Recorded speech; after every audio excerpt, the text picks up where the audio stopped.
내 자산이 진짜 소액이에요. 뭐 예를 들어서 뭐 한 솔직히 말해서 3천만 원, 5천만 원으로 부동산 뭐 마땅한 거 사기가 솔직히 어렵잖아요. 예. 그런 선택지가 빌라밖에 없긴 하거든요. 네. 그런데 이제 빌라 들어가서 소액으로 가가지고 소액으로 버는 게 내가 3천만 원 투자했는데 3천만 원 벌었어요. 네. 그러면 수익률은 사실 100%인 거잖아요. 네네네. 내가 시드머니를 불려 나가는 걸로는 빌라 투자 저는 괜찮다고 봐요. 근데 이거 역시도 막연하게 막 이미 나는 주택이 있는데 네. 공시가 1억 이하가 취득세만 피하는 거거든요. 네. 그런데 종부세니 양도세니 다 포함돼요. 네. 그 종부세는 저기 시골에 있는 농가주택도 종부세 주택세는 다 들어가요. 네. 그러니까 이게 종부세 빵빵 터져 나가게 되는데 이런 세금적인 고려 없이 들어가는 거를 제가 항상 맨날 조심해요. 맨날 이런 것들을 얘기하다 보니까 네. 어서 맨날 제가 김재경 쟤는 맨날 빌라 사지 말래 이런 얘기가 돼버린 건데 저도 진짜 금액대 내 포지션에 네. 따라서 빌라 사라고도 얘기합니다. 빌라가 모여 있으면 네. 그런 데가 무조건 다 재개발되는 건 아니죠. 그 현장 부동산 소장님이라든지 네. 뭐 어디 뭐 신축 빌라 특히 대부분은 신축 빌라 짓는 네. 업자분들께서 네. 그냥 빌라를 분양하는 게 아니라 그냥 빌라는 잘 안 팔리니까 네. 여기가 뭐 이슈를 만들어 주잖아요. 네네. 여기 재개발 될 것 같아. 그러면 사람들이 빌라를 사는 게 아니라 빌라가 나중에 아파트가 될 수 있는 입주권을 산다라는 느낌으로 접근하다 보니까 네. 매수할 때 괜찮은 것 같은데 어디 뭐 저기 막 재개발 인근에 있는 어디 뭐 조화설림 인간한 재개발은 저긴 7억 필요하대. 네. 저긴 8억 필요하대. 여기는 뭐 바로 근처야. 10몇억이래. 그러니까 막 여기 근데 거기에 거에 바로 근처인데 네. 예를 들어서 막 그 원룸 같은 거 엄청 많이 팔잖아요. 맞아요. 근처인데 여기도 이제 다 요즘에는 빌라 있는데 재개발 한다. 네. 막 이러면서 판매를 하는 경우가 있거든요. 하는 경우가 있는 게 아니라 네. 10중 8구는 다 그렇게 팔아요. 그러니까 그죠. 아닐 수도 있어요. 그게 네. 제가 모든 현장을 다 본 거 아니니까 퍼센테이지를 얘기하는 건 좀 그렇지만 이게 저한테 이제 들어오는 얘기들이 많아요. 네. 제가 아무래도 재개발 전문가다 보니까 네네. 이게 고객분들 혹은 손님분들 상담 와가지고 얘기할 때 어디 누구누구 어디 현장 갔더니 여기 재개발 된다라고 해서 여기 살려고 하는데 어떤가요? 네. 라고 물어본다든가 아니면 이미 샀어. 사놓고 물어보는 거야. 제가 여기 어디 모 지역에 이제 뭐 용산 여기를 예를 들어 샀어요. 용산의 모 지역에 재개발을 샀는데 재개발은 아니고 재개발이 될 거라고 주장하는 그런 지역을 샀어요. 그 빌라인데 원룸인데 신축인데 네. 전세가 3억 정도 들어있어가지고 내 돈 1억 5천 들어가서 4억 5천. 정확해요. 예를 들면 딱 그런 스토리로 예. 와 이렇게 해서 움직여지는데 여기가 막 용산이라고 하니까 사람들이 막 헷가닥 하는 거죠. 우와 용산의 아파트는 지금 이미 신축은 막 20억 촥촥촥촥 넘어가 버리니까 와 여기 재개발되면 끝내주겠네 라고 하는데 거기다 근처에 막 됐어요. 막 재개발 막 된 데도 있어요. 예. 맞아요. 그런데 대부분 이렇게 아예 안 된다라고 하면 좀 그렇고 예. 노후도를 막상 체크해 보면 재개발이 가능할 만한 지역이 몇 군데 없어요. 그러고 대부분 사람들이 들고 오는 데들은 막 재개발이 안 되는 데를 많이들 들고 오고 그 신축 빌라 업자분들이 막 많이들 땅을 찾아 올려 했었을 때 진짜 재개발이 가능할 것 같은 데들은 주민들이 막 재개발을 고려하고서 팔기 때문에 땅값이 비싸죠. 재개발에 대한 얘기가 없는 데들을 그렇게 싸게 사서 그렇게 짓는 경우가 많고요. 그 노후도를 전체 그 구역 면적의 3분의 2 이상을 노후도를 충족해야지 돼요. 전체 면적의 3분의 2. 그렇죠. 3분의 2를 충족해야 된다라는 건데 여기서 말하는 노후도가 내가 단순히 그 빌라 지역 갔는데 와 여기 낙후된 것 같아. 그러고 기반 시설이 조금 불량해야 된다는 얘기 했었잖아요. 기반 시설도 떨어져야 되는데 뭐 빌라 지역이 뭐 기반 시설이 뭐 좋아 보이는 데가 거의 없죠. 그죠. 그러다 보니까 여기 될 것 같은데라는 감으로 가면 안 돼요. 철근 콘크리트조 같은 경우는 30년 차가 넘어가야지 노후도를 충족한 거고요. 그 외 우리 연화조, 기와조, 벽돌조 이런 애들 있잖아요. 이런 애들이 20년이 넘어가야지 노후도를 충족한 걸로 봐요. 그러면 내가 딱 갔는데 여기가 막 죄다 뭐 오래된 것 같고 했는데 철근 콘크리트조로 지어졌다. 그러면 9년 차라 하더라도 노후도를 충족 안 한 주택으로 포함이 되는 거고요. 네네. 빌라다라고 한다 하더라도 막 18년 차, 19년 차라고 해도 노후도를 다 미충족한 빌라들이란 거예요. 네네네. 생각보다 엄청 맞추기가 까다로워요. 아. 지금 그 현장들 가보면 신축 빌라들을 아직도 많이 짓고 있어요. 아. 그래서 노후도가 지금은 충족했지만 네. 빨리 지금 딱 구역 정비구역 수립돼가지고 신축행위 제한하고 이렇게 돼야 되는데 이게 계속 지연되는 사이에 신축 빌라들이 계속 지어지고 나면 지금은 노후도가 충족된 곳조차도 노후도가 깨져버리는 상황들이 아하. 계속 나타나다 보니까 그게 사실 앞뒤가 안 맞는다는 거예요. 제 신축 빌라, 제 빌라를 싫어한다기보다는 신축 빌라를 짓는 분들을 별로 안 좋아하거든요. 왜냐면 제가 또 재개발을 맨날 하는 네네. 게 재개발이다 보니까 전 네. 재개발이 되는 거를 바라는 사람인데 재개발이 자꾸 못 되게 만들면서 근데 이제 그 빌라를 짓는 분들의 특징 중 하나가 꼭 재개발을 끼워 팔아요. 아, 재개발을 끼워 신축 팔아요. 빌라로 인해서 재개발이 안 될 것인데 네. 안 되게 되면서 여기가 재개발 될 것이라고 한다는 거죠. 그러니까 이게 모순이죠. 네. 이게 우리가 신축 빌라 때문에 재개발이 안 되게 되는데 네. 이 신축 빌라를 짓는 업자들이 여기 재개발 된다라고 팔고 그리고 우리도 여기 재개발 될 수 있어요라고 말하는데 네. 지금 당장은 그분들도 빌라를 샀는데 신축 빌라가 우리가 그냥 주거 지역으로 따지면 되게 괜찮은 빌라들이 있어요. 네. 실제 사례인데 저한테 상담 오신 분이 제가 누구 이분도 막 유튜브 한다라고 하는데 네네. 막 어서 좀 유명한 분이 그분 아세요? 해서 제가 알아요. 들어는 봤으니까 했는데 그분이 지은 빌라를 샀는데 용산이고 네. 딱 역에서도 좀 가깝고 코너 모서리래요. 위치는 정말 좋잖아요. 네네. 여기 빌라 어때요? 라고 하길래 뭐 역세권의 코너 모서리 괜찮아요. 뭐 이렇게 네. 얘기했죠. 네. 뭐 괜찮으니까 실제로 위치가. 네. 근데 그분이 재개발 된다라면서 팔았대요. 저는 그거 안 된다라고 얘기했죠. 네. 왜냐? 그 신축 빌라들이 들어서게 되면 노후도도 깎이게 되고 네. 그리고 그 빌라들 또 되게 웃기게 원룸으로 지었어요. 원룸이면 솔직히 주거 환경 이게 솔직히 말해서 제가 여기서 약간 얘기해 드릴게요. 빌라를 네. 산다 하더라도 최소 투룸 가능하면 3룸 이상으로 가라는 얘기를 많이 해요. 네네. 원룸은 요거를 좀 한번 나눠서 해보죠. 지금 일단 네. 첫 번째 사면 안 되는 빌라. 네. 구역 지정이 안 됐는데 신축이 막 올라가고 있는 지역에 원룸인데 재개발 될 거라고 하는 빌라. 위험하죠. 많이. 이거 위험하다. 네. 특히 대로변. 네. 대로변에 있는 데들 좀 걸러라. 대로변. 왜 대로변이냐면 조금 이상하다 생각할 거예요. 네. 대로변이면 좋은 거 아니야? 좋은 거 같은데요? 입지적으로는 좋은데 재개발이 된다라고 하면 사실 그게 안 좋아요. 왜냐하면 노후도 요건을 맞추기가 되게 까다롭고 네. 더군다나 원룸으로 지었다라고 하면 일명 쪼개기잖아요. 네. 그게 원래 단독주택 한 동 있었을 거예요. 네. 단독주택 하나짜리 부지였었으면 입주권이 하나밖에 안 나오는 그죠. 그런 땅을 쫙 빌려 올리면서 뭐 10세대 이렇게 만들었다고 그렇죠. 쳐요. 쪼개죠. 입주권이 10개가 돼요. 사업성이 뚝 떨어지겠죠. 네. 그럼 조합 입장에서는 걔네들을 포함시키는 게 유리할까요? 포함 안 시키는 게 유리할까요? 배제가 유리하죠. 그렇죠. 물론 모양이 안 이쁠 수는 있어요. 걔네가 빠지니까 모양이 안 이쁠 수는 있어도 실제로 재개발 지역 보면 대로변에 있는 애들 보면 쫙 빠져 있는 데들 정말 많아요. 네네네 맞아요. 당장 여기 촬영지가 마포인데 바로 네. 부관 유턴만 한다 하더라도 그쵸. 대로변에 쫙 빠져 있고 네. 부관 유턴 있고 네, 그런 네, 데들 네, 볼 수 맞죠. 있을 거예요. 그런 식으로 가다 보니까 그렇게 신축 빌라가 딱 대로변에 있으면 제척 딱 우리가 여기 딱 있다.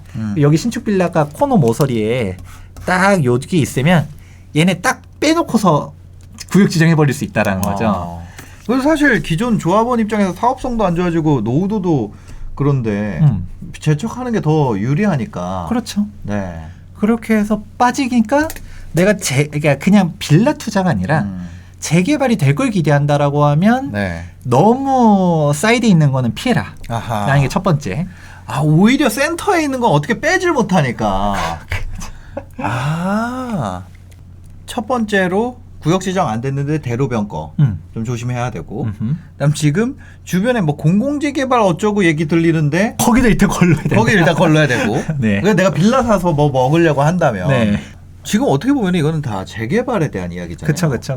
그러면 저는 여기서 좀 궁금한 게 재개발을 떼어낸다면 이 빌라라는 거는 좀 메리트가 없는 부동산이라고 생각하세요?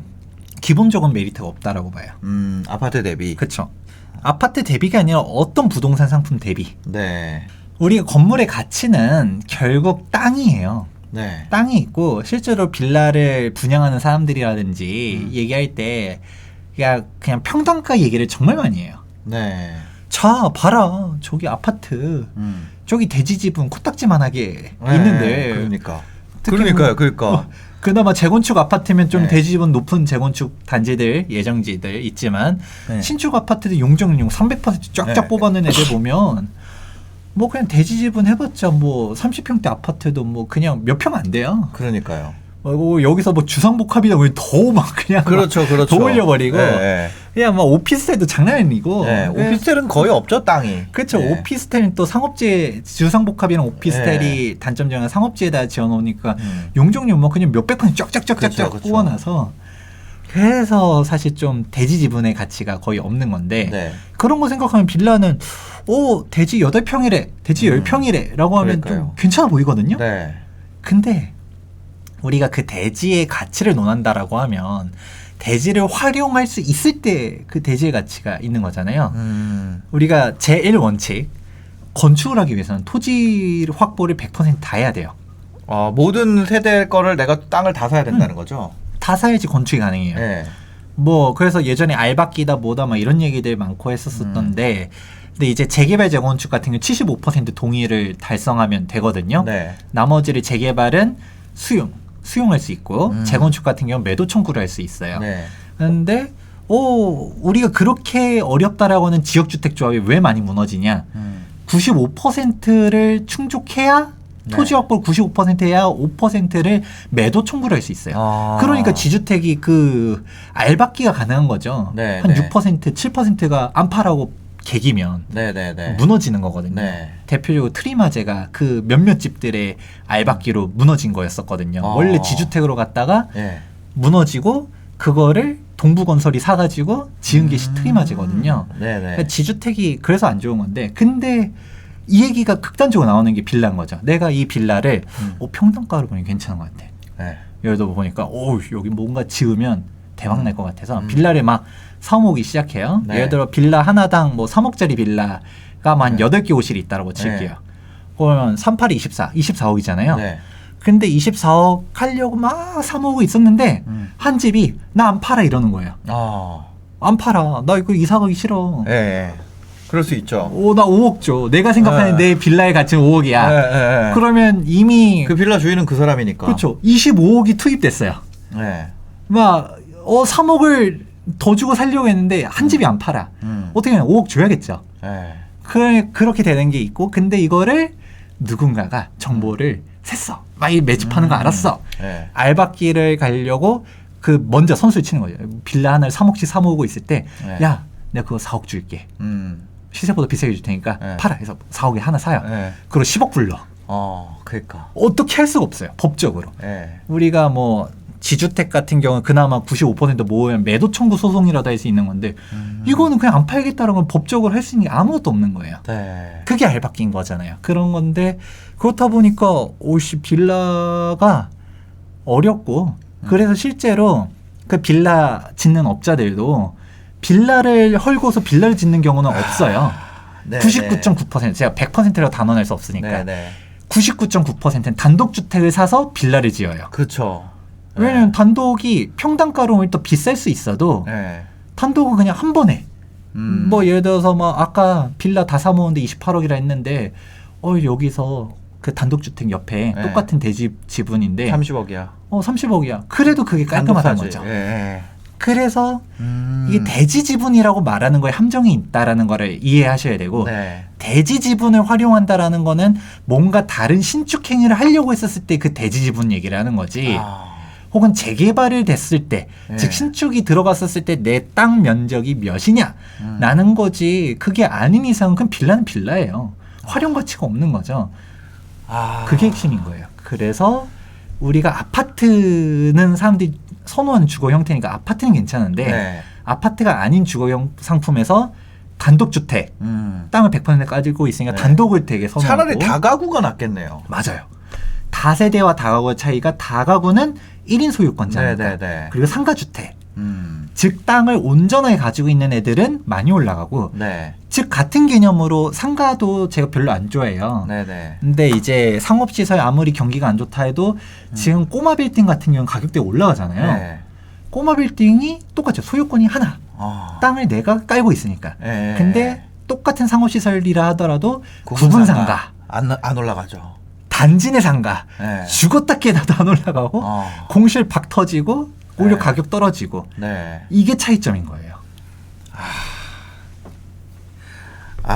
빌라가 안 되는 이유. 빌라가 안 되는 이유가 그거구나. 네. 차라리 다가구를 사는 게 낫다. 그렇죠. 빌라 여러 채보다.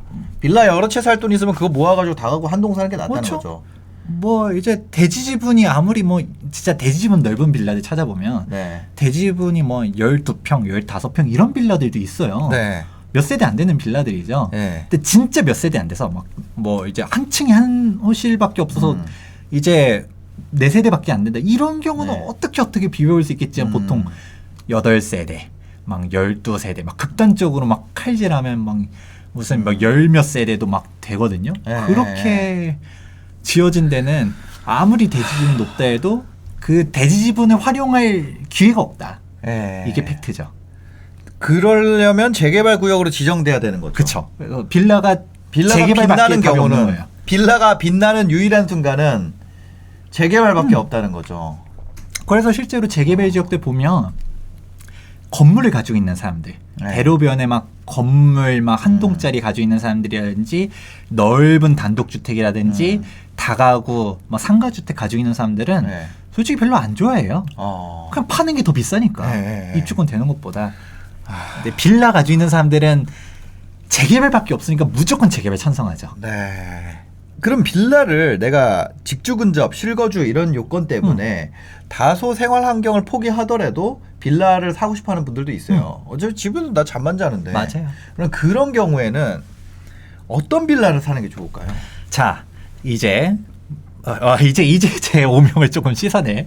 타임. 맨날 이런 얘기까지 하면 김재균 저 삐 맨날 또 와가지고 빌라 깐다.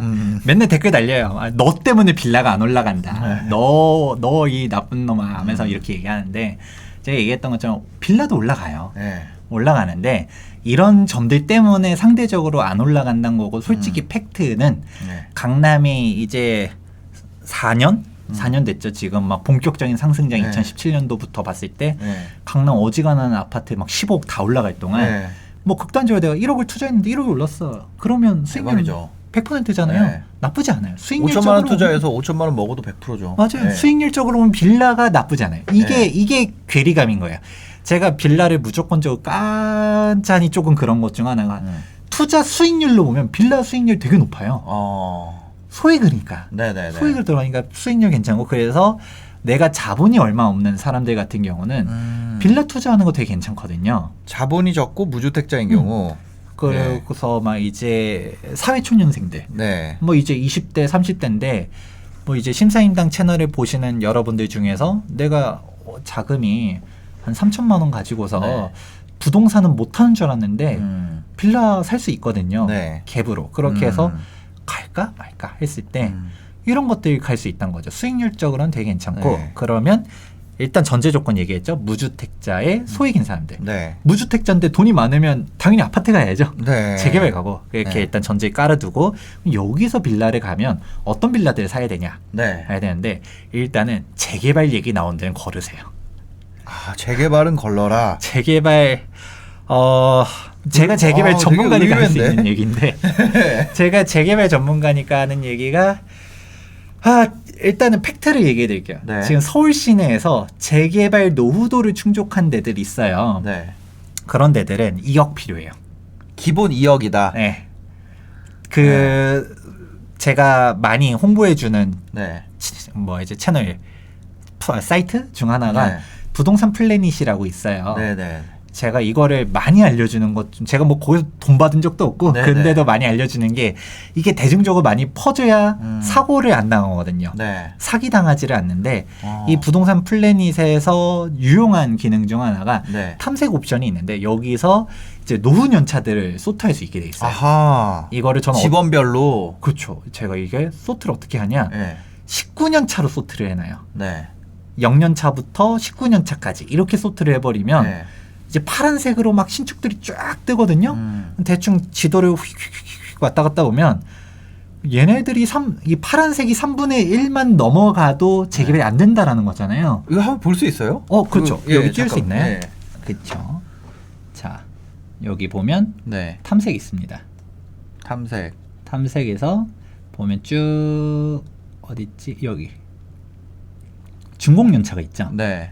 이거를 딱 이렇게 보면 이제 파란색일수록 신축, 네. 빨갈수록 이제 구축. 빨갈수록 구축 이렇게 되는 거죠. 그러면 네. 여기가 밑에는 마포, 위로는 이제 서대문구죠. 네네네.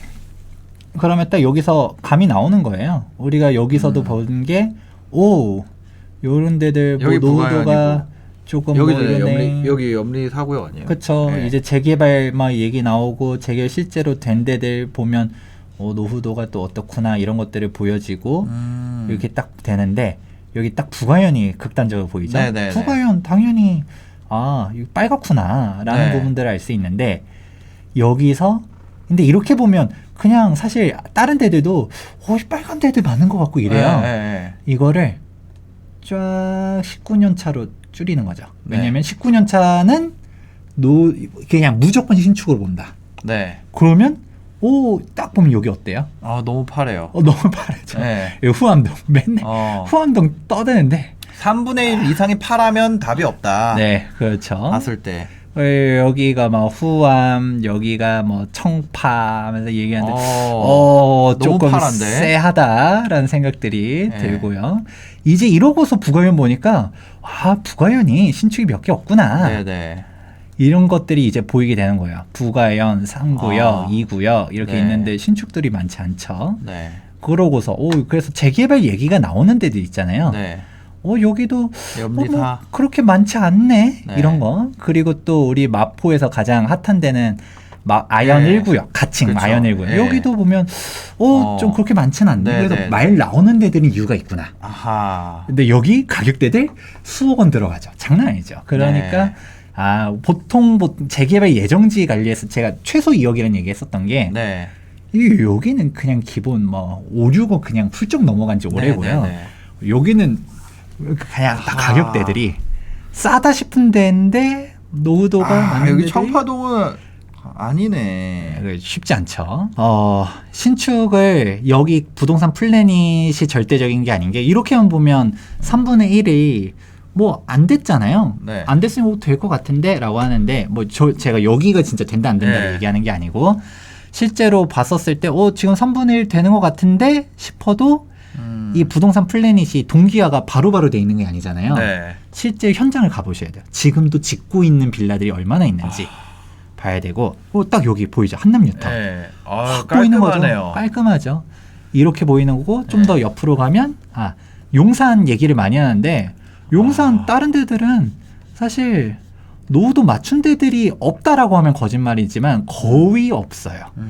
막 많이들 깨져 있죠. 네. 이렇게 있는 거고 지금 용산이랑 더 옆으로 가면 한남뉴타운 옆으로 이제 성수 전략정비구역도 명확하죠. 네. 성수 여기도 별로 없다. 근데 성수동 위쪽에 있는 데는 개발 안 될까요? 묻지만 쉽지 않겠다라는 네. 부분들이 보이고요. 또 옆으로 가면 이제 광진구 자양동도 많이 얘기하는데 시퍼렇죠. 네. 개발 우리가 막 광진구도 여기가 한강변에 남아 있는 마지막 금싸라기 딱 이렇게 얘기하는데 네. 개발이 불가능합니다. 노후도가 안 되네요. 노후도가 안 됩니다. 그렇기 때문에 이런 부분들 그리고 강남에서 강남 빌라를 제가 네. 답이 없는 게 강남은 다 신축이네요. 강남은 답이 없어요. 강남에서 노후도 맞는 데가 거의 없다. 네. 완전히 없다라고 하면 좀 그렇고 그냥 그들 나름대로 조금 모여 있는 데들 모아서 가로주택 하는 데들도 있고 하는데 네. 보면 그냥 견적이 안 나오죠. 강남은 네. 하도 빌라들이 많이 지어놔서 그냥 신축촌이다. 이렇게 보이기 때문에 야 이게 그냥 끔찍합니다. 네. 그거 보다가 뭐지 여기 이런 데도 있어요. 네. 여기는 뭔데 노후도가 괜찮은 것 같은데 하면 이미 구역 지정된 데들. 여기가 방배 5구역, 6구역, 13구역, 14구역 이런 식으로 해가지고 구역 지정돼 있는 데도 있잖아요. 네네네. 이미 내가 부동산 풀리니 때 열심히 봤어요. 네. 봤는데 여긴 괜찮은 것 같은데 라고 보면 그러니까. 이미 정비구역이 지정돼서 여기 괜찮은 것 신청이 안 됐다는 같은데. 이렇게 보다가 그쵸. 여기는 왜 이렇지? 여기 괜찮은 것 같은데 보면은 이미 구역이 돼 있다. 구역이 돼 있고 아니면 이미 가격대들이 네. 그 빌라 업자들도 제가 이런 정보들을 너무 많이 알려주다 보니까 네. 요즘 제가 뭐 블로그 보다 보니까 이게 빌라 업계도 생존하기 위해서 아하. 이런 정보들 많이 물어보니까 어디 가서 막 얘기를 하잖아요. 네네. 김재경 소장이 뭐 이거 안 나온다던데 하니까 막 그분들도 이제 사람들이 그전처럼 그냥 네. 눈탱이를 그렇게 쉽게 맞지 않는구나. 이러니까 막 이제 그럴듯하게 이제 노후도 막 부동산 플래닛을 쓰더라고요. 그분들도 제가 뭐 어디라고 얘기하기 뭐하지만 네. 어떤 분들도 그 빌라 파시는 분들도 노후도 딱 캡처해서 여기는 될 것 같아요. 이렇게 얘기를 하는데 네. 뭐 어떻게 따지면 순기능이라고 볼 수 있고요. 완전히 답이 안 나오는 데들은 거르고 있으니까 그분들조차도 네. 이런 식으로 하는데 그분들이 또 거기서 신축행위를 계속하면서 깨지고 있다라는 게 참 일단 안타깝다. 안타까운 현실이다. 이거 부동산 플래닛 이거 보다 보니까 시간 가는 줄 모르겠는데 계속 보게 되네. 되게 좋습니다. 이 사이트 한번 보시면 이거 보면서 느끼는 점은 서울에 노후도 맞는 데들 거의 없다. 그나마 조금 괜찮은 데들은 여러분들이 그나마 재개발 해제 지역 좀 재개발 될 만한 데들 가고 싶으면 해제 지역 가라는 얘기 많이 해요. 네. 왜냐하면 재개발 해제 지역 특징이 생각보다 노후도가 잘 맞춰져 있어요. 아까 54% 얘기했잖아요. 네네. 그 와중에서 깨진 곳들도 있긴 한데 한번 보도록 할까요? 자, 여기 대표적으로 재개발 해제 지역된 데들 보다 보면 이렇게 보면 다 재개발하는데. 다 빨개 보여. 네. 이렇게 보면 사실 다 될 것 같은데 이렇죠. 이렇게 보면 안 돼요. 그래서 딱 신축으로만 딱 19년 차까지 이렇게 보란 얘기 하는데 네. 이렇게 보면 눈에 띄는 데들이 있죠. 네. 이렇게. 거기는 안 될 것 같고. 그렇죠. 그러니까 여기 장인 뉴타운 해제로가 정말 많이 돼서 반 가까이가 해제됐는데 네. 여기 장이 8구역, 9구역 이런 데들이 공공 재개발로 이번에 됐고 네. 장이 12구역도 됐고 막 하면서 이제 움직여져요. 네네. 근데 얘네들 특징 중 하나가 신축들이 있어요. 막 신축 빌라 그 와중에 짓는데 생각보다 신축이 적다. 네. 그 이유는 재개발에서 해제된 곳들 특징이 네. 이미 주민들이 재개발에 대한 눈높이가 이미 있잖아요. 여기가 재개발 된다면서 가격대가 어느 정도 형성돼 있었던 걸 봤다 보니까 네네네. 그냥 일반 단독주택들보다도 금액을 더 불러요. 어차피 빌라 한 동 짓는 거 똑같은데 네. 그러면 여기 재개발이 될 거라는 기대감으로 비싸게 분양하지 않는 이상은 그냥 차라리 재개발 인근에 있는 재개발 아무것도 이슈 없어서 그냥 싸게 평당 뭐 1,000얼마든 1,500이든 이렇게 파는 땅을 사가지고 짓는 게 네네네. 훨씬 그죠. 수익이 많이 남잖아요. 그죠. 그러니까 아무 이슈 없는 데를 사는 게 훨씬 더 유리한 거지. 지금 빌라 짓는 사람들 입장에서는. 그렇죠. 빌라 짓는 사람들 입장에서는. 네. 그러니까 뭐 그냥 아무것도 아닌 데들 그냥 열심히 빌라 짓는 거죠. 그냥 여기 주변에 막 이런 데들 그냥 다른 데들 아무것도 없는 데들 막 빌라 열심히 이제 찾아서 짓는 게 훨씬 더 편한데 네. 그럼에도 불구하고 비싸게 사서 분양은 더 비싸게 분양하겠죠. 네. 여기 재개발이 조금 나온다. 붙여서. 라는 식으로 비싸게 그래서 하는데. 재개발 얘기가 나와 있는 거는 그냥 아예 사질 마라. 그렇죠. 잘 모르면. 내가 만약에 실거주로 진입을 할 거고 내가 직주 근접이나 뭐 나 출퇴근 편해서 그러니까 빌라 사는 건데 그런 경우에는 차라리 재개발이 붙어 있지 않은 그 근처 걸 사라. 그렇죠. 그냥 뭐 재개발 이슈 아무것도 없는데 네. 그럼 거기는 솔직히 재개발 이슈 붙여서 비싸게 팔진 않을 거잖아요. 네네. 그냥 빌라 시세대로 사는 거예요. 그게 차이 났고 네. 일단은 재개발 해제 지역을 보되 이렇게 신축이 너무 많은 데들은 네. 여기 장위 13구역도 재개발 얘기가 계속 돌긴 돌아요. 근데 네. 딱 봐도 3분의 1은 깨졌죠. 네. 3분의 1은 깨지니까 이제 어떻게 나오냐. 뭐 여기를 재척시켜서 우리 움직일 거다. 이렇게만 해서 우리 움직일 거다. 이렇게 갈 거다. 뭐 이런저런 얘기들이 나오고 네, 네. 정 아니면 가로주택. 우리 이렇게만 블럭블럭으로 움직일 거다. 이런 얘기들이 있어요. 그러면 단순히 일단 첫 번째 신축을 사면 입주권이 안 나올 수도 있다는 게 첫 번째. 걔네 네. 때문에 재개발 깨질 수도 있다가 두 번째. 세 번째로는 재개발 진짜 된다 하더라도 얘네를 빼놓고 하면 나는 구축을 샀는데 예를 들어 이런 데에 있는 구축을 샀어요. 네. 이렇게 빼겠죠.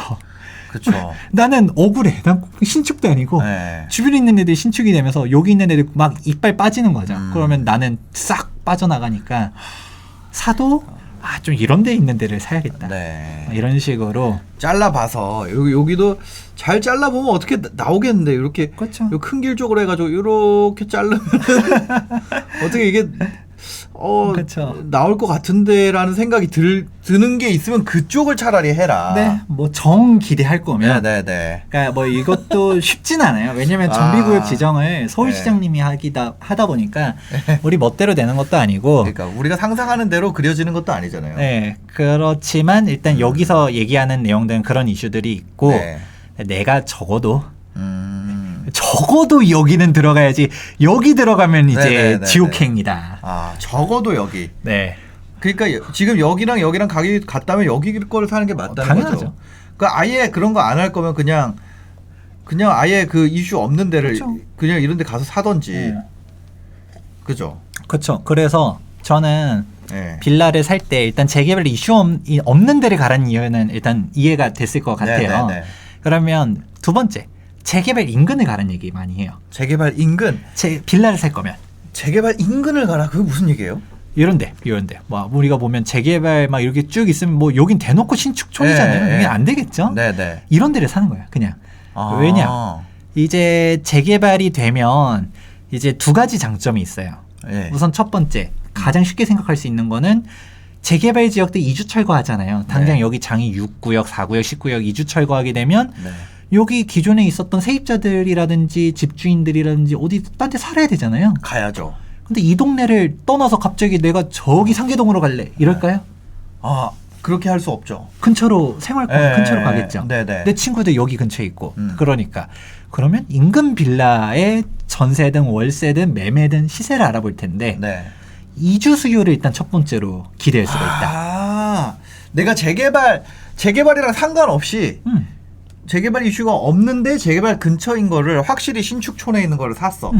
그러면 여기 이주 수요로 인해서 내가 한번 팔 수 있는 기회가 온다는 거잖아요. 그쵸. 그분들이 넘어올 거니까. 이게 딱 가장 쉽게 생각할 수 있는 거. 이거는 네. 딱 직관적으로 이해가 되죠. 네. 두 번째는 개발호재가 있는 데들을 가라는 얘기들 하는데 사실 네. 개발호재라는 건 너무 막연해요. 네. 우리가 뭐 어디 뭐 경전철이 뚫린다더라, 뭐 어디 GTX 한다더라, 막 이랬는데도 뭐 삽을 떠야지. 뭐 맨날 이 계획이라는 거는 엎어질 수도 있고 뭐 있고 이런 식으로 가기 때문에 이게 이 개발 호재라는 건 너무 막연해요. 그런데 명확한 개발 호재가 바로 무엇이냐? 재개발, 재건축, 인근. 왜냐하면 장인뉴타운 한번 생각해 볼게요. 장인뉴타운이 이렇게는 아파트들이 있지만 사실 네. 장위는 아직 미완성의 장이에요. 네. 여기도 지금 가격대들이 생각보다 저평가가 많이 돼 있는데 네. 대장 지역들이 입주하고 나면 그리고 여기 뒤쪽으로도 이제 재개발들 막 쭉쭉 해서 아파트 대단지 2만 세대가 싹 완성됐다. 그러니까 여기까지는 다 요 큰 길 요거 그쵸? 기준으로는 다 괜찮은 이제 거죠. 다 되는 거죠, 이제. 그러면 우리가 솔직히 성북구에서도 레벨이 있죠. 성북구 사람들도 보통 사람들이 생각하는 성북구는 여기 어디냐? 요쪽으로 레미안 기름 센터피스 하면서 여기 기름동이 메인이지. 이 장위동은 사실 무시하던 성북구 내에서도 무시하는 동네였었는데 여기가 5년, 10년만 지나가면 무시할 때가 안 돼요. 역전이 된다. 저 신축촌이 되니까. 그렇게 되는데 그러면 똑같은 생활 환경이 똑같죠. 돌고 지역 네. 똑같이 있는데 와 여기 뒤 밑에 주변 환경이 다 빌라 친구들만 있을 때랑 주변이 그치 막 달라지지. 아파트 막 싹싹싹 들어서고 학원들도 들어오고 뭐. 그렇죠. 그쵸. 이렇게 되면 훨씬 좋아질 거고 네. 이거를 조금 명확하게 알 수 있는 사례 중 하나가 우리가 좀 밑으로 내려온다라고 네. 하면 성동구도 있겠죠. 지금 성동구 여기 다 뉴타운이잖아요. 네. 뉴타운인데 여기도 빌라 지역들이 있죠. 네. 여기 똑같이 탐색으로 보면 솔직히 어렵죠. 어렵죠. 개발되기가 어려운데 이런 데들도 빌라 가격들이 다 올라갔어요. 네. 주거 환경이 여기 왕십 뉴타운 5,800세대 대단지 이렇게 있는데 네. 요쪽 주변에 이게 생활 환경들 뭐 학원이니 먹거리니 뭐 다 있잖아요. 네. 정비가 되니까 그동안 다 빌라 있을 때랑 여기 정비가 싹 돼서 요쪽에 상가들도 이용할 수도 있고 인프라들을 같이 누릴 수 있잖아요. 네. 그리고 왕십리 하면 뭐 지금도 약간 좀 이미지가 그렇게 호전되지 않지만 센트라스 들어서면서 많이 좋아졌고 네. 좀 더 극단적으로 볼까요? 옥수동. 옥수동은 이제 재개발 거의 다 끝나서 옥수동 하면 무시하는 사람들이 거의 없죠. 네. 그렇죠. 근데 옥수동도 완벽하게 이제 다 아파트가 들어선 건 아니고 군데군데 빌라들이 있어요. 이걸 위성으로 보면 좀 명확한데 그렇죠. 빌라들도 있는데 네. 솔직히 사람들이 이제 물어볼 때 너 어디 살아라고 했었을 때 나 옥수동 살아 하면 좋은데 사는구나 해서 끝나지. 너 옥수동 무슨 아파트야 이렇게 안 묻잖아요. 옥수 삼성이야, 옥수 레미안이야, 리버젠이야, 안 한다죠. 안 하죠. 그냥 나 반포 살아라고 하지 반포에 있는 빌라를 사는지 그러니까. 뭐 안 물어본단 말이에요. 네. 그러니까 그렇구나. 막 이렇게 하지. 너무 현실적이다. 이거. 그렇죠. 너무 현실적이지만 예. 이게 동네 분위기가 바뀌어지면 그냥 거주 환경이 달라지는 거고 네. 똑같아요. 마포도 아직도 빌라들이 있잖아요. 그렇죠, 많죠. 근데 나 마포 살아거든요. 나 아현동 살아거든요. 그죠. 그렇게 가기 때문에 그러면 인프라가 바뀌고 이미지가 바뀌면 네. 학군도 바뀌죠. 결정적으로 학군이 네. 그 전에 옥수동 제가 여기 뭐 이런 얘기 해도 되는지 모르겠는데 네. 제가 옥수동을 살거든요. 네. 여기 옥수파크에서 살아요. 네. 근데 우픈 사연 중 하나가 네. 제가 이제 성동구 토박이에요. 네. 근데 이제 옥수동 산다고 자랑하는 게 아니라 이게 실제로 이럴 수 있겠구나. 제가 정말 오랫동안 살았던 데가 여기 마장동 현대아파트를 네. 여기 준공 날 때부터 저희 부모님이 이제 분양받아서 여기서 제가 거의 20년을 살았어요. 네. 저 여기 막 동마중, 네. 한양 사대부고 막 이렇게 다녔거든요. 네. 이 주변 지역이 여기 마장동에서 아파트를 살았지만 주변이 다 빌라잖아요. 그죠. 빌라가 너무 많잖아요. 네. 솔직히 저 중학교 때 막 애들 막 학교에서 담배 피고 막 솔직히 저는 그냥 그러려니 하면서 다녔었는데 저는 쭈구리 인생을 살았었잖아요. 네. 그분들한테 시선 안 맞춰치려고 조용조용히 다녔었는데 네. 근데 솔직히 학군이 안 좋았죠. 안 좋았죠. 그거를 저는 다닐 때는 사실 몰랐었는데 네. 지나고 보니까 이게 막 그러네. 거기서 제가 뭐 어서 막 확 하면 이제 좀 시선 피하고 이러고 다녔었으니까 네. 그랬었는데 이제 옥수동 같은 경우를 왜 얘기했냐? 저희 부모님 부동산 투자를 정말 많이 했었는데 이제 옥수동이 이제 옥수 13구역도 조합원이었고요. 네. 이 왕십리 뉴타운 3구역 이 네. 센트라스도 조합원이었어요. 네. 이거 다 가지고 있는데 이게 입주 시기가 똑같았는데 이때 저희는 당연히 여기 센트라스로 입주할 줄 알았어요. 마장동이 살기가 되게 좋아요. 네. 그러니까 제가 살아서 그런 얘기를 할 수가 있는데 네. 평지고 그리고 5호선이 강북에서 왔다 갔다 하기엔 되게 괜찮거든요. 네. 그런데 저희 혹시 저희 사무실 와보셨었잖아요. 네. 네. 와보시면 왕십리역이 가장 메인이에요. 메인 네, 사무실, 그죠. 가장 큰 사무실이 네. 있는데 그러니까 당연히 여기로 올 줄 알았는데 저희 아버지가 갑자기 우리 옥수동으로 입주할 거야 라고 하는 거예요. 네. 이상이 있었죠. 어머니도 왜 골로 가냐. 당연히 이제 옥수동이 집값도 더 비싸니까 전세도 더 비싸게 맞출 수 있었고 그러고 입주하려고 했었을 때 그런 우리가 부담해야 되는 금액도 더 높은 거였잖아요. 네네. 그런데 거주 환경은 저는 강북 사람 입장에서 센트라스가 더 좋다라고 생각해요. 네. 왜냐면 2호선 여기저기 제 친구들 다 강북에서 만나니까 뭐 그러면 다 2호선 라인에서 만나기 편하고 평지고 대단지고 제가 지금 옥수동을 살고 있지만 솔직하게 말해서 여기 초역세권 같잖아요. 네. 솔직히 초역세권은 맞지만 이게 참 웃긴 게 이게 수직거리로는 직선거리는 좀 가까워 보여도 이게 다 경사에서 네. 제가 여기 115동 사는데 네. 금호역까지 오는데 8분 걸려요. 아. 이게 초역세권 같은지만 초역세권이 아닌. 네. 그래서 오죽하면 저는 3호선 탈 때 여기 약수역으로 여기 끝동이니까 이렇게 걸어 내려가거든요. 이게 더 빠를 정도예요. 이 거리랑 똑같아. 엘리베이터 3번 타야 돼요. 네. 그럼에도 불구하고 또 여기 상가도 뭐 없어요. 그러니까 뭐 솔직히 사는 분들 다 알고. 그런데 옥수동이 더 비싸요. 네. 이미지가 딱 강남 사람들. 돈이 많은 사람들은 바로 3호선에서 옥수역 한정거장 가면 압구정역. 압구정 현대아파트. 네. 여기 있다 보니까 그냥 이 물리적 거리. 강남 부자들이 자녀한테 집 사줄 때 왕십리 이미지 싫다라는 거야. 옥수동 괜찮은 것 같다. 이게 핵심인 거죠. 입지가 네. 무조건 강남 접근성을 1번으로 보고 그렇게 가는데 네. 이거를 저는 이해는 하고 있었었지만 우리가 굳이 그렇게 살 필요는 있냐라고 했지만 저희 아버지도 이제 그런 게 쌓여 있었던 거죠. 아니 김 사장은 부동산 투자 되게 많이 해서 돈도 많다면서 왜 마장동 살아? 왜 차를 소나타 끌고 다녀? 이런 얘기들 되게 많이 들었었던 거예요. 네.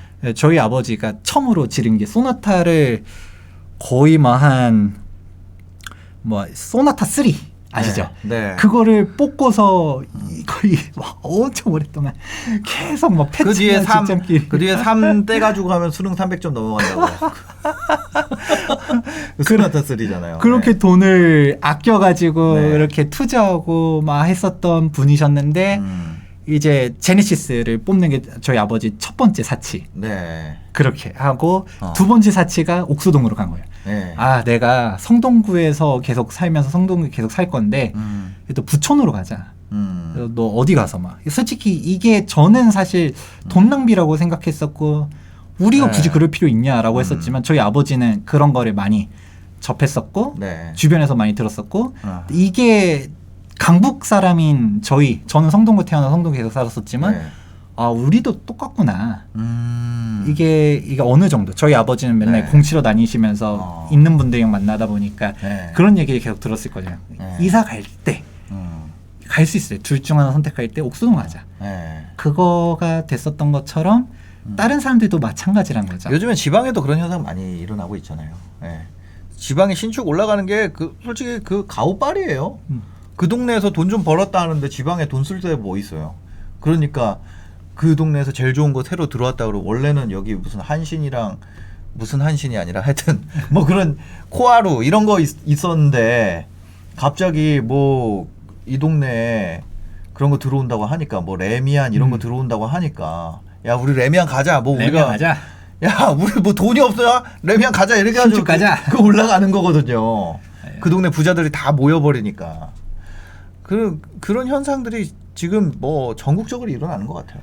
이게 저는 최고의 사치제는 부동산이라는 이야기 종종 하거든요. 네. 그러니까 이거를 이렇게 이해하면 보이는 거죠. 강남에 어이씨 뭐 40억이래. 네. 반포 40억이래 미쳤어라고 하지만 그분들은 뭐 차는 벤츠 누구나 카푸어드에서 뽑을 수 있는 거 싫다 이거죠. 네. 벤츠 뽑고서 저기 빌라 가는 거 싫은데 나는 소나타를 끌고 다녀도 그렇지. 딱 반포에 살면 이게 겸손하시구나. 네. 이게 되게 괜찮은 분이네라고 하게 되는 거고 벤츠 끌고서 저기 막 빌라촌으로 가면 네. 쟤는 되게 좀 그러네가 되는 거고 그렇게 되다 보니까 네. 그냥 이게 이미지가 되게 중요한 건데 이거를 조금 뭐 이를 생각보다 좀 길게 풀었는데 네. 핵심은 그거죠. 이게 빌라를 산다 하더라도 동네 값 있는 데를 살아. 사람들이 보통 저도 많은 사람들이랑 이야기하다 보면 네. 뭐 이제 부동산을 이제 뭐 얘기하다 보니까 어디 사세요라고 했었을 네. 때 보통은 동까지 이제 동을 얘기해요. 나 반포 살아. 네. 이렇게 얘기하고 네. 근데 좀 동이 조금 떨어지는 사람들은 그냥 서초구 살아. 강남구 살아. 그죠. 이렇게 얘기하지 좀 자신 있는 사람. 나 압구정 살아. 청담동 살아. 그 그죠. 카테고리에 묶이기 싫단 거고요.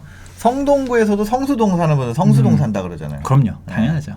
그렇게 해서 가는데 그러면 이게 여기서 결론 나오는 거죠. 근데 보통 어디 동을까지는 얘기하지. 내가 좀 많이 나가서 네. 나 반포 레미안 퍼스티지 사라. 아 그러진 않죠. 이렇게는 너무 TMI이기 때문에 네. 그건 옆에서 얘기해 주세요. 야 쟤네 집 그거야. 아리팍이야. 이렇게는 얘기해도 트리마제 사라. 이렇게는 안 하기 그쵸, 때문에 그쵸, 그쵸. 그러면 내가 차 선택으로 하는 거면 그러면 옥수동 빌라를 가는 게 차라리 와, 현실적이다. 낫다. 그리고 이게 팩트고 실제로 옥수동 빌라도 많이 올랐어요. 근데 이미 오른 데를 보기보다는 이미지가 바뀔 때를 가는 게 올라가는 거예요. 그래서 재개발 인근이 다이나믹하게 바뀐다. 재개발 인근이 동네 값이 다이나믹하게 바뀌기 때문에 투자 가치가 생길 수 있다. 그쵸. 아 맞네. 그러니까요. 용산구 내가 한남동 살아 이런 분들은 있지만 나 보강동 살아는 잘 없거든요. 맞잖아요. 정답입니다. 예, 그렇습니다. 사실 바로 옆이지만 동빙고동 살아 이런 거 잘 없거든요. 이촌 살아 이런 하는데. 그렇죠. 나 이촌동도 아니고 일단 동부이촌동이라고 하죠. 그렇죠. 서부이촌동이 아니라 동부이촌동 이렇게 얘기하기 때문에. 하지만 나 동빙고동 살아는 없죠. 좀 그렇죠. 네. 아하. 그렇습니다. 아 이거 어떤 느낌인지 알 것 같아요. 그래서 재개발 지역을 가면 그 지역 밸류가 생긴다. 사실 아현동이라는 거는 지역 밸류가 없었어요. 맞아요. 아현동이라는 게 밸류가 좀 생겼죠. 어디 살아 나? 아현동 살지. 이런 게 조금 생겼잖아요. 원래 없었는데. 예전에는 아현동 하면 아현동이 어디 붙어 있어? 그러니까. 무슨 굳이 설명하기도 귀찮아서. 근데 사실 그런 건 있어요. 우리가 구를 말하는 사람들의 특징이 네. 어디 구에 어디 동을 얘기했을 때 못 알아듣는 거예요. 네. 그러니까 사실 구를 얘기하는 게 그쵸. 또 있고 네. 또 두 번째로는 나 거기 산다라고 말하기가 좀 그러니까 이해하는 경우들도 있고. 아. 저는 그냥 뭐 마장동 살았다는 얘기 네. 했었잖아요. 네. 근데 뭐 지금이야 뭐 그냥 쉽게 얘기하고 근데 저는 예전에 마장동은 그런 거 없었어요. 다 알잖아요. 알죠. 안 좋은 쪽으로. 유명하니까. 축산물 시장으로. 마장동 워낙 야, 유명하니까. 뭐 거기 우시장 고기 막 수입 삼겹살 막 키로당 한 키로 1키로에 10,000원 해가지고 집에서 구워 먹고 막 그랬었었는데. 그러니까 재개발을 띄어낸다고 하면 내가 뭘 사야 되는지 네. 빌라에 대해서 좀 얘기를 드렸습니다. 오히려 구축 빌라를 굳이 쫓아갈 필요가 없겠네요. 재개발 띄어낸다고 하면. 그렇죠. 신축 빌라가 네. 이제 빌라로만 투자로 접근한다라고 가정해 볼게요. 네. 그러면 우선 첫 번째로 얘기하는 거는 차라리 신축이 나요. 아하. 신축 빌라. 제가 신축 빌라 사지 네. 말란 얘기 정말 많이 하거든요. 네네. 왜냐하면 신축 빌라를 들어갈 때 사람들이 뭘 기대하냐면 자꾸 재개발을 얘기하니까. 네네네. 그러니까 재개발을 배제하고 보면 네. 신축 빌라가 갭 가격이 낮아요. 아. 왜냐? 매매 금액은 당연히 구축보다 신축이 좀 더 높죠. 하지만 네. 전세 가격이 훨씬 높죠. 네. 또 실거주 가치가 있으니까. 저 매매 가격 차이가 뭐 3천, 5천 이렇게 갈 수 있고요. 네네. 또 두 번째, 이제 빌라를 살 때 원룸 절대 사지 마세요. 어. 원룸 빌라는 재개발이 될 땐 가치가 있죠. 네. 왜냐면 어째 원룸 빌라도 입주권 하나, 네. 3룸 빌라도 입주권 하나. 그죠. 네. 굳이 큰 거 살 필요가 없으니까. 네네. 근데 내가 빌라 투자라고 보면 거주 환경이 돼야 되거든요. 같은 의미로 제가 오피스텔 사지 말란 얘기도 많이 얘기하지만 네네. 오피스텔도 어떤 오피스텔들은 괜찮냐고 많이 하면 주거용 오피스텔, 일명 아파트. 거주 가능한 애들 85제곱미터라고 얘기해요. 전용 네네. 면적 85제곱미터면 아파트로 따지면 33평이잖아요. 네네. 근데 아파트와 달리 오피스텔은 서비스 면적들이 없어서 그렇죠. 베란다, 발코니가 없죠. 그렇죠. 네. 그래서 실질적으로 보면 85제곱미터가 아파트로 따졌을 때 25평 정도 사이즈 나와요. 네네. 그렇게 해서 3룸, 거실 이렇게 있는 3베이 나오는 아파트들 보면 85제곱미터 넘어가는 오피스텔들은 네. 가격대가 아파트만큼은 아니라 하더라도 거의 아파트에 준하게는 따라가요. 네. 대표적으로 제가 오피스텔 잘 안 올라갑니다. 네. 이런 영상 찍으면 맨날 댓글 달려요. 네. 저 김재경 소장 저거 틀려 먹었다. 어디 뭐 올랐는데 여기 뭐 네. 몇 억 올라간 네가 아냐. 근데 그런 애들 공통점이 다 아파트들. 예를 들어 목동도 막 이제 그 면적 되게 넓은 네. 오피스텔도 있고 그냥 수억 원씩 더 올랐어요. 그런 애들은 되게 괜찮고 네. 지방 쪽에도 그런 애들 올라가지만 진짜 원룸짜리 오피스텔 보면 뭐 네. 여의도다 강남이다 다 부질없어요. 아. 진짜 안 올라요. 네네네. 진짜 안 올라요. 그런 거랑 같은 의미로 네. 빌라도 원룸의 수요층은 한정돼 있다 보니까 네. 약간 수요층이 좀 넓힐 수 있을 만한 확장성을 갖춘 애들. 그래서 3룸. 그죠. 원룸을 사는 사람은 잘 없죠. 저 어릴 때 원룸 많이 살았지만 원룸을 내가 돈 주고 사야겠다고 생각한 적 한 번도 없어요. 진짜. 근데 사람이 거주할 집은 저 처음에 이제 결혼할 때 저는 이제 화곡동 쪽에서 처음 시작을 했는데 거기 보면은 이렇게 길거리에 전봇대 이렇게 붙어 있거든요. 그러니까 방 3개인데 뭐 전세 가격에 살 수 있어. 그때만 해도 엄청 쌌어요. 막 맞아요. 8천만 원은 신축이 8천만 원 이랬어요. 무갭도 있었어요. 매매랑 전세랑 없어요. 그러니까 차이가. 그런 거는 제가 사야겠다라고 마음을 먹었었거든요. 보러도 갔었고. 근데 뭐 결과적으로는 돈이 없어서 못 샀긴 했지만 그런 것 같아요. 방이 있는 거는 매매가 일어난다고 생각이 돼요. 실제로. 왜냐면 제가 그 수요였기 때문에. 예. 실제로 전세 같은 경우 빌라 원룸 같은 경우는 생각보다 잘 안 빠져요. 수요층이 너무 제한적이니까. 네네. 그러고 요즘 코로나가 돌잖아요. 네. 그러면서 막 코로나 때문에 집값 빠진다는 많은 사람들도 많았었지만 올 집값은 올라요. 정확하게는 코로나 때문에 집값이 왜 올라가냐면 네. 거주 가치가 있는 집이 올라가는 거죠. 그쵸. 우리 집에 있는 시간이 늘어나잖아요. 네. 그래서 지금 인테리어라든지 가전제품 엄청 화랑이라고 하는데 맞아요. 집에 자택근무를 시켜버리니까 네. 집에 하루 종일 있어야 되는데 내가 고시원이야. 우울하죠, 우울해. 이게 뭐 업무 환경도 안 되고 네. 소음도 장난 아니고 네. 그리고 그러니까 집이 너무 좁아버리면 예전에 잠만 자면 되지 이런 식으로 네. 사회초년생이다. 돈을 열심히 모아가지고 나중에 집을 마련해야지 네. 했는데 집에 있을 수가 없는 거예요. 아, 그러니까 어느 정도 거주 환경이 되는 거예요. 그리고 애를 키울 수 있을 만한 데대. 맞아. 이렇게 돼야 전세는 쓰리룸은 네. 나왔다면 빌라라도 금방금방 빠져요. 그래서 매매 금액이 얘네가 쓰리룸이라도 팍팍 올라간다는 얘기가 아니에요. 네. 근데 전세 가격이 밀어 올려요. 매매 가격을. 네. 그렇게 하고 있다. 그래서 일단은 재개발 지역 근처 하나 얘기했고 네. 두 번째로는 쓰리룸 네. 얘기했고 마지막 세 번째는 신축. 신축이 갭이 낮아서 얘기했지만 여기서 말하는 신축은 완전 신축 분양하는 거는 좀 피해라. 네. 까지 한 하면. 5년 차? 뭐 5년 차까지도 안 해도 돼요. 네. 뭐 한 1, 2년 차도 괜찮아요. 딱 네. 진짜 분양하는 것만 잘 알아보고 하세요. 여기서 분양도 요즘 하도 정보가 많이 풀려서 네. 그렇게 막 눈탱이 씌우는 빌라들도 없기도 한데 네. 아직도 있어요. 네. 근데 왜냐면 빌라 분양할 때 우리 MGM 혹은 R이라고 하거든요. 네. 그 리베이트 비용을 막 분양하는 사람들이 돈 1,000만 원씩 붙여서 받아가요. 그죠, 그러니까 그죠. 열심히 빌라를 맨날 신축 빌라 네. 열심히 홍보하고 팔고 하는 게 그 돈들이 좀 짭짤하거든요. 네. 우리 그 중개로 가면 어떨까요? 중개로 가면 뭐 빌라 매매 가격 예를 들어 뭐 4억짜리 뭐 그쵸. 무슨 수수료 뭐 얼마 나와요? 안 뭐 나오죠. 나오는 것도 네. 없어요. 근데 와 이거 아파트 가격도 아파트 매매 가격 뭐 해서 뭐 법정 수수료는 뭐 1,500이다. 1,500 다 주나요? 그러니까. 너가 한 게 뭐가 있어? 막 깎아대잖아요. 1,000만 원 받기 쉽지 않은데 오씨 네. 빌라 3,000만 원 투자 가능해? 딱 무갭 가능해? 딱 해놓고 1,000만 원씩 네. 얼마나 좋아요. 그러니까 소액 투자하면서 하는데 그게 시세보다 비싸게 분양하는 경우가 너무 많아서 네. 그게 신축 빌라를 완전 신축을 살 것 같은 경우는 사지 말라라고 말하면 좀 그러니까 주변 시세 정확하게 알아봐라. 네. 준신축 가격 주변 보고 시세.